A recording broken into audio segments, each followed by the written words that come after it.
এই মাংসটা বন্ধুরা ছোট ছোট করে কেটে নেবো এবার।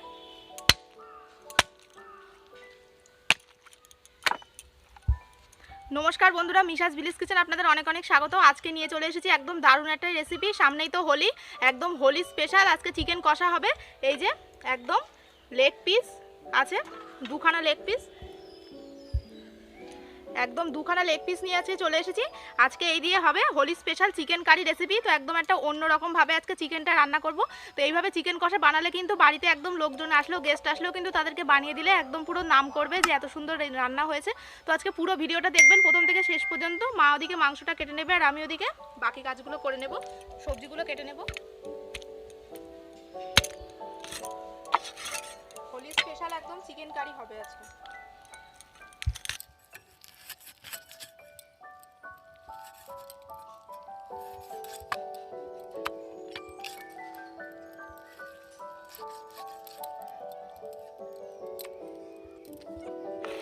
এবার আমি মাংসটা ধুয়ে নিয়ে আসবো। আমি এবার আলু, আদা, পেঁয়াজ, রসুনগুলো সব কেটে নেব।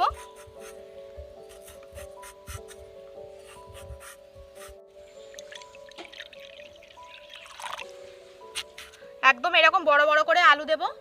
আর এই বড় বড় করে আলু দিলে কিন্তু বন্ধুরা খেতে খুব সুন্দর লাগে। আর আলু কেটে কিন্তু একদম জলের মধ্যে দিতে হবে, তবে কিন্তু আলু একদম সাদা থাকবে, তা না হলে কিন্তু আলু কালো হয়ে যাবে। সবসময় আলু কেটে জলের মধ্যে দিলে সেই আলু একদম সাদা ধপধপ করে। এবার আমি পেঁয়াজটা কেটে নেব।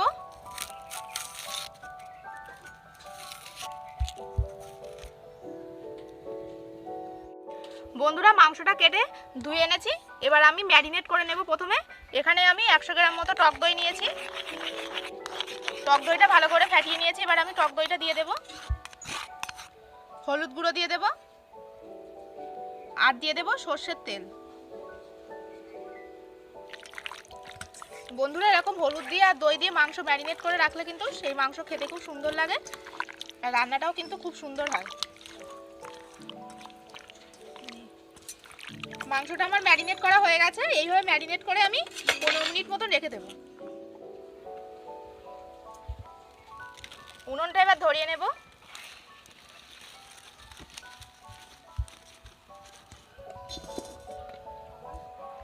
বন্ধুরা উনুন ধরানো হয়ে গেছে, কড়াই গরম হয়ে গেছে। কড়াইতে দিয়ে দেব শুকনো কিছু মশলা নিয়েছি। এখানে নিয়েছি জায়ফল, জয়ত্রী, দারচিনি, লবঙ্গ, এলাচ, আর নিয়েছি শুকনো লঙ্কা আর তেজপাতা। একটা স্পেশাল মশলা করে নেব। মশলাটা আমার অর্ধেকটা ভাজা হয়ে গেছে। এবার আমি এর মধ্যে দিয়ে দেব জিরে।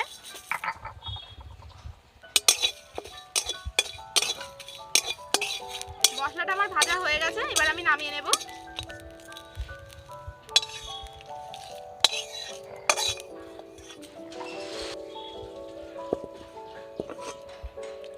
ভাজা মশলাটা আমি বেটে নেবো। জল দিয়ে এবার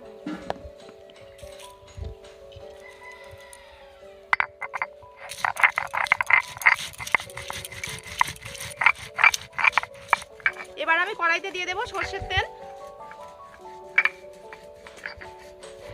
এবার আমি আলুগুলো ভেজে নেব।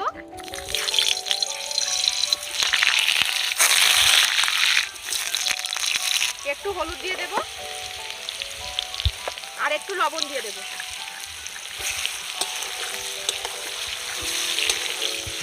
আলুটা একটু লাল লাল করে ভেজে নেব।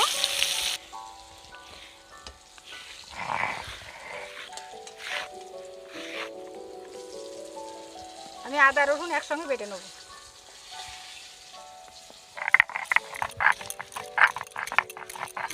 আলুটা ভাজা হয়ে গেছে লাল লাল করে, এবার আমি তুলে নেব।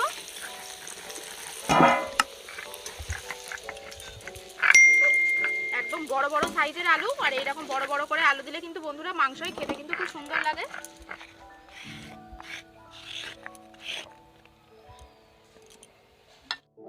তেলের মধ্যে ফোড়ন দিয়ে দেবো তেজপাতা, শুকনো লঙ্কা আর গোটা গরম মশলা।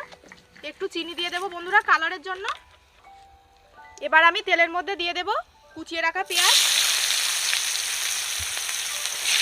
3খানা মিডিয়াম সাইজের পেঁয়াজ নিয়েছি। একটু লবণ দিয়ে দেবো।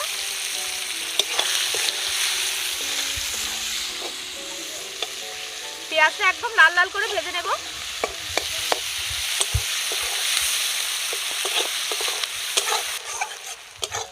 পেঁয়াজটা আমার একদম লাল লাল করে ভাজা হয়ে গেছে। একদম এইভাবে পেঁয়াজটা ভেজে নিয়েছি। একদম এরকম লাল লাল করে ভেজে নিতে হবে। এবার আমি দিয়ে দেব একদম পাকা লঙ্কা বাটা, তার সাথে আদা বাটা, রসুন বাটা একসাথে দিয়ে দেব।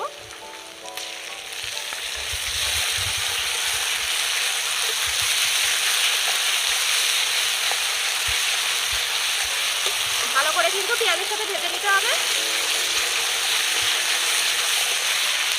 পেঁয়াজ আদা রসুন আমার ভালো করে ভেজে নেওয়া হয়ে গেছে। এবার আমি ম্যারিনেট করে রাখা মাংসটা দিয়ে দেব।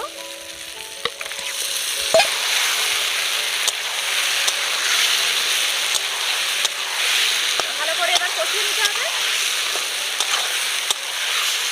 এবার আমি এর মধ্যে দিয়ে দেবো কাশ্মীরি শুকনো লঙ্কার গুঁড়ো, ধনে গুঁড়ো আর দেবো লবণ। ভালো করে এবার কষিয়ে দেবো।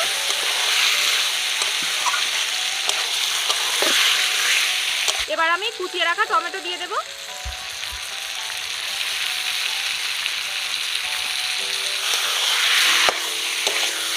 টমেটোটা কিন্তু বন্ধুরা মাংসের সাথে কষাতে কষাতেই একদম গলে যাবে।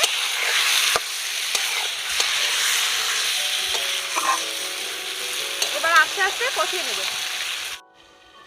এবার আমি ঢাকাটা খুলে দেখব। এই দেখুন বন্ধুরা কি সুন্দর রং হয়েছে, কালারটা একবার দেখুন।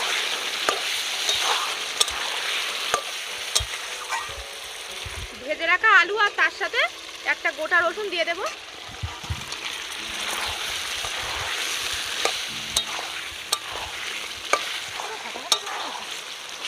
খেতেও তেমনি ভালো হবে।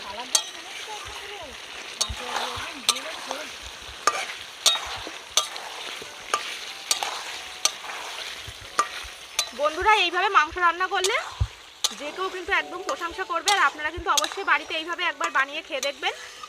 যেভাবে আগে ভাজা মশলাটা করে নিলাম আর মাংসটা আগে ম্যারিনেট করে নিলাম, একদম এইভাবে করবেন, দেখবেন খেতে কিন্তু খুব সুন্দর লাগে। তো এটা ধীরে ধীরে একটু কষাতে হবে, কষিয়ে কষিয়ে রান্না করতে হবে।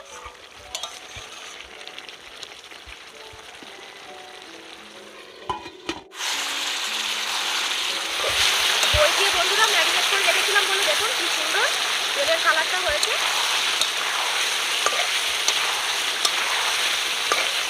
এইরকম কষা কষা মাংস বন্ধুরা যদি থাকে লাঞ্চে, তাহলে তো আর কোনো কথাই নেই, শুধু মাংস দিয়েই ভাত খাওয়া হয়ে যাবে। আর গন্ধটাও দারুণ বেরিয়েছে। এইভাবে বন্ধুরা আপনারাও কিন্তু অবশ্যই বাড়িতে একবার বানিয়ে খাবেন আর আমাকে কিন্তু কমেন্টে জানাবেন কেমন হলো খেতে। তো এবার আমি এর মধ্যে 1 চামচ টমেটো কেচাপ দিয়ে দেব।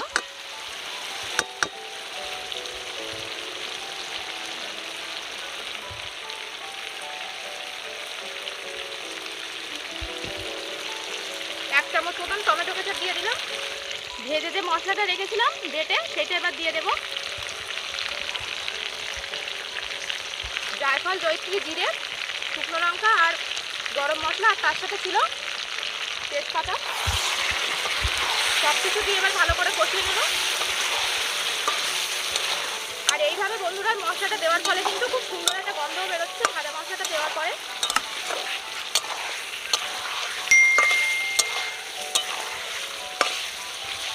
কষানোটা দেখুন বন্ধুরা একদম সুপার হয়েছে।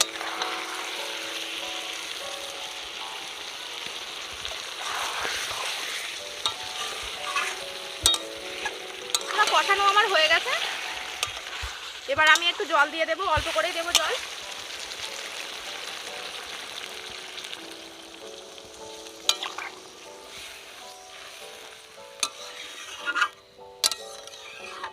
এইভাবে ঢাকা দিয়ে 5 মিনিট মতন একটু ফুটিয়ে নেব।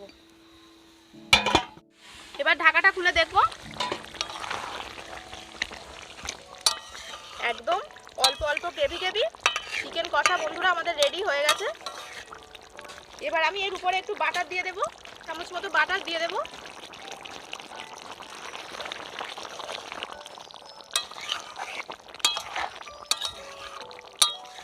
বন্ধুরা আমাদের হোলি স্পেশাল চিকেন কারি একদম রেডি। এবার আমি নামিয়ে নেব।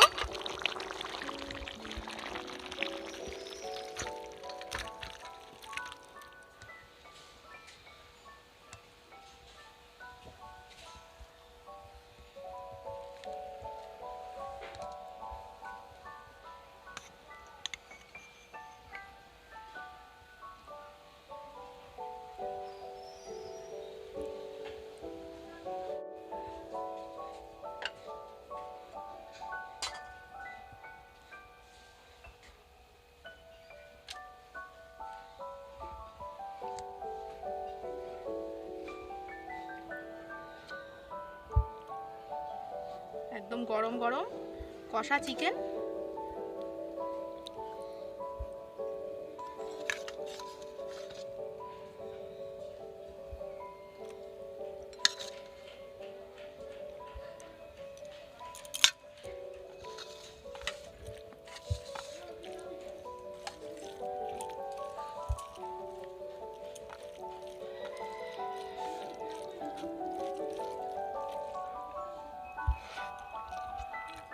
কেমন হয়েছে বলো? দারুণ দারুণ, কেমন হয়েছে আর বলার কিছু নেই আজকে আর। তো ভাজা মশলার একটা সেন্ট আসছে জায়ফল জয়িত্রীর, একদম দারুণ হয়েছে বন্ধুরা। আর এই রসুনটা খেতে যা লাগে বন্ধুরা, মাংসে আমার একটু রসুন বেশি ভালো লাগে। আমার আর মার হলো রসুন প্রিয়। রসুনটা দেখি, একদম রসুনটা একদম গলে গেছে, টিপ দিলে বেরিয়ে আসছে একদম। রসুনটা দিয়ে এরকম ভাত মাখিয়ে নিতে হবে। রসুনটা মিষ্টি লাগে বন্ধুরা, আপনারা এইভাবে রসুন আস্তে দিয়ে খেয়ে দেখবেন মাংসের ভিতরে, একদম মিষ্টি রসুনটা।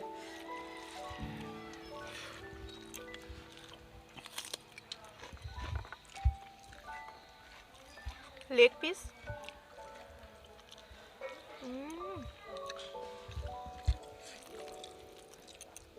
দারুণ হয়েছে, দারুণ। একদম ফাটাফাটি রেসিপি হয়েছে বন্ধুরা, আপনারাও বাড়িতে এভাবে বানিয়ে খাবেন। হোলি স্পেশালি আজকে চিকেন কারিটা হয়েছে। আর এইভাবে হোলি কালকে একদম হোলি আছে, আর এইভাবে হোলিতে বানিয়ে নিন চিকেন কারি।